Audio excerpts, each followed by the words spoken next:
Hostel Shop podcast. I'm Jessie Bostick, Hostel Shop Marketing Manager, and today I'm here with Brianna Vandehei, Hostel Shop Owner, and Scott Cole, Hostel Shop Manager, to talk about cycling with children. We hope you enjoy the show. Brianna, you have a unique perspective of having grown up in a bike shop and now you own your own bike shop. Why don't you give us a little bit of info about your cycling background and how it pertains to cycling with kids? Hi, Jesse. Thanks. So, like you said, I kind of grew up in a bike shop. My dad owned a bike shop in central Wisconsin, and a lot of times we would spend after school there, or in the summer when we didn't have childcare, we would hang out at the shop. So, a lot of my memories involve hopping on kids' bikes and kind of zooming around the store, or zooming around the block and stuff to stay out of my dad's hair. But some of my favorite childhood memories growing up involved my mom or dad hooking up the child trailer to the back of their bike, and about 3/4 of a mile away from our store was a dairy farm called Weber's Farm. And we would sit and we would ride on the bike in the trailer, and they would pull us to Weber's Farm, and we would go get ice cream and then ride back home and go around Wildwood Zoo around their upper pond and eat ice cream. And I'm sure most of the ice cream on the little bouncy ride ended up down our chin and on our shirts. But I think it was a good way for our mom and dad to be able to get out and get some exercise and, kind of enjoy the summer and spring weather, and, us kids getting along and quiet in the back because we were too busy eating ice cream. Well, that sounds like a lot of fun. Yeah. And how do you think that pertains to being a store owner now and your involvement with cycling? So I've always kind of enjoyed, getting kids, that seeing that joy in people's faces when they get to ride. And, most people kind of attribute it to little kids learning how to ride the first time. And that's always fun. And it's been fun teaching my own kids to ride. But in the hostel shop side of things, that kind of joy can expand to a lot more than just little kids because of the unique products that we sell and carry here. That freedom and independence that little kids can gain from learning how to ride a bike. A lot of our riders on recumbent trikes and things like that gain that freedom too. So it's been kind of neat to be able to take some of the things that I've really enjoyed in the bike industry and be able to carry them over here too. Nice. Scott, you come from a cycling racing background, and why don't you tell us a little bit about that and how it changed when you became a parent, and did you spend more time cycling as a family, and what you felt about how your cycling experience changed when you had a family? Sure. Hi, Jesse. I've been racing for the last 35 years competitively now, and from just beginning in the late 80s to being a pro mountain biker through probably 2012, 2013. And after we adopted my two children back in 2006 and 2007, my cycling changed a lot because I had to become more disciplined. I was still racing 24-hour solo events, 100-mile races around the country. I would get up between 3 and 4 in the morning and ride for 3 to 4 hours, come back, help with the kids, get them ready for daycare while my wife got ready to teach at the university, get the kids off to school. Then I'd come to the hostel shop, right, work all day. Some days I would ride to work, and then I would ride after work. But, basically I could still cycle. I just had to rearrange my schedule, and I'm not a good sleeper at this point or any point in my life. And, I operate on about 5 hours of sleep a night, and it's worked well. Have you involved the kids in any of your racing? We have involved Sebastian, who's my 15-year-old now, my youngest. When we go to Copper Harbor, Michigan for Labor Day for the big Bell's Beer Trail Festival, he used to do the kids race up there. In the last couple of years, he's gone up and he's just ridden mountain bikes with me. He likes video games better than bicycles at this point in his life. And my daughter's never been a competitive cyclist, but she's been in a few newspaper articles about kids and cycling when she was younger. And that's been interesting to have her involved with that. Great. Brianna, you have 2 young daughters who you bike with. Why don't you fill us in on how you got them started with cycling and what a typical ride with the girls is like? So I got them into cycling kind of the same way my parents got me into it. And that was again with the child trailer and ice cream. Pretty motivated by ice cream. Yeah. So my husband and I would hook up the trailer to either of our bikes. We'd kind of rotate, put the kids in it. We'd stock it full of crayons and any other activity. And we live out in the country, so we couldn't just ride, 3/4 of a mile to the nearest ice cream store, but we would ride the country mile. And so we would go around and either if we ended up back at home, we would reward them with popsicles or things like that. Or our town Vesper used to have a gas station that had ice cream. So we would, stop there and eat. Eventually they got bigger and I did not get stronger. So I finally kicked them out of the trailer and we started out with kind of like a balance bike system. So those are little bikes that don't have pedals. The biggest learning curve when it comes to learning how to ride a bike is balance. The pedaling kind of comes naturally. So we started on that and they would start out just kind of walking along with it. And then they'd kind of take longer gliding strides with it. And eventually they would really get cooking on it, especially downhill.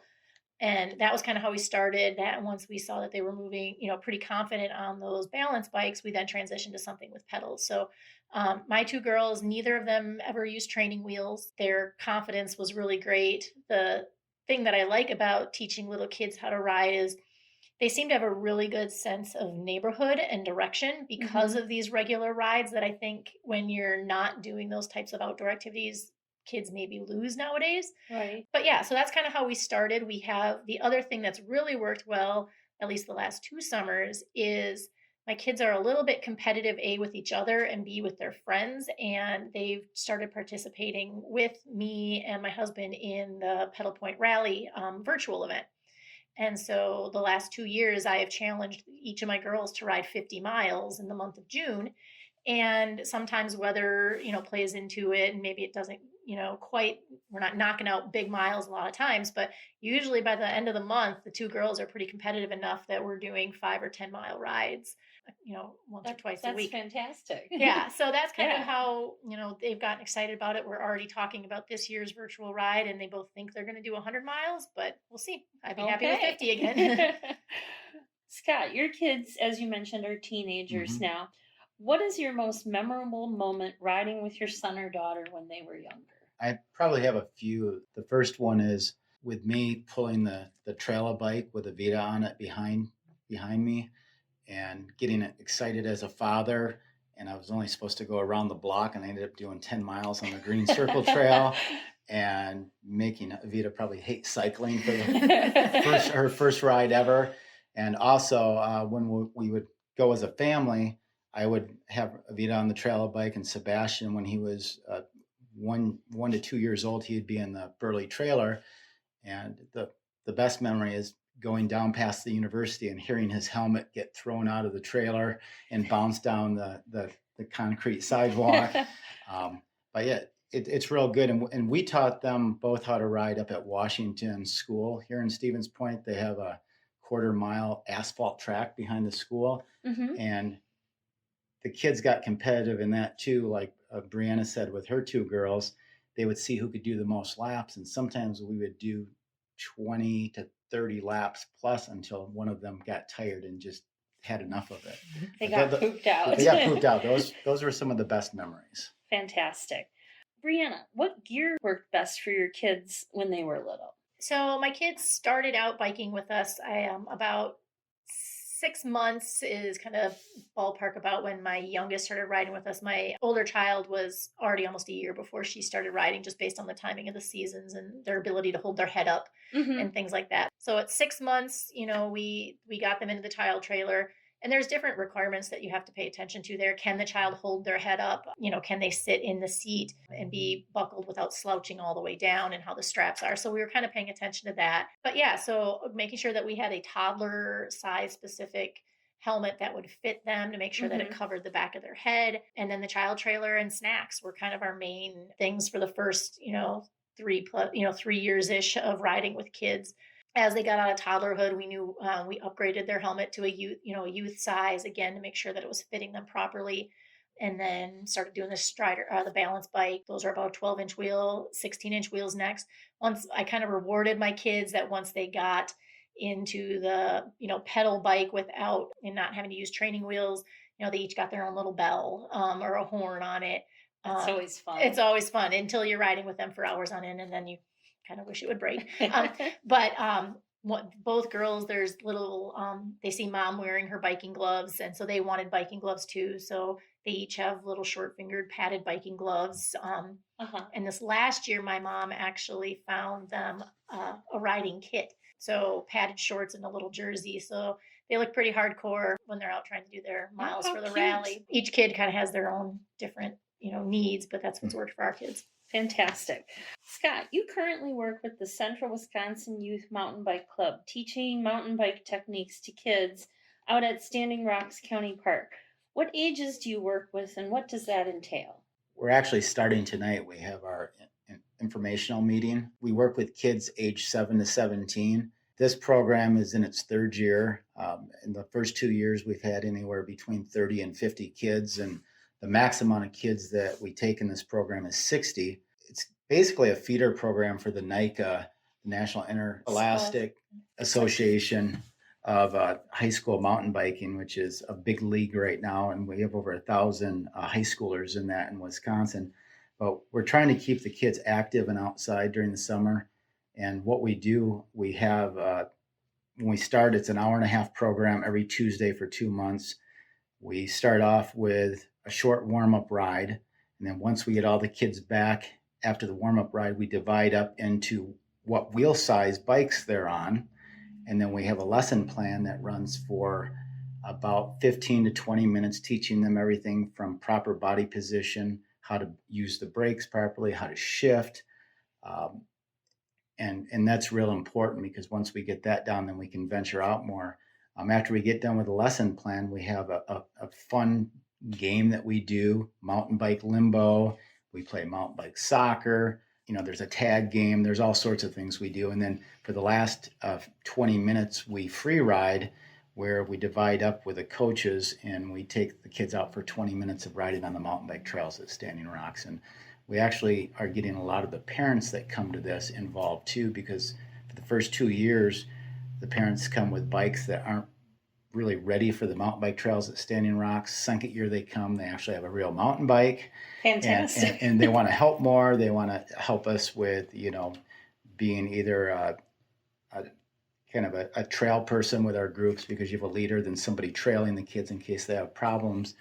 And it's neat to see the parents and kids all It work sounds together. like a great family opportunity to get people more involved in the outdoors and doing something they love. Yeah, and it's a great time. I'm just hoping the weather cooperates here in the next couple of weeks. Well, yeah. Unfortunately, we've had some cold weather this spring. Is there anything else either of you would like to add to this discussion about cycling with kids? I just think, the sooner you can get kids outside in a burly trailer, on a trailer bike, on a strider bike, onto a bike where they can pedal, is just better for the whole family, because it's healthy.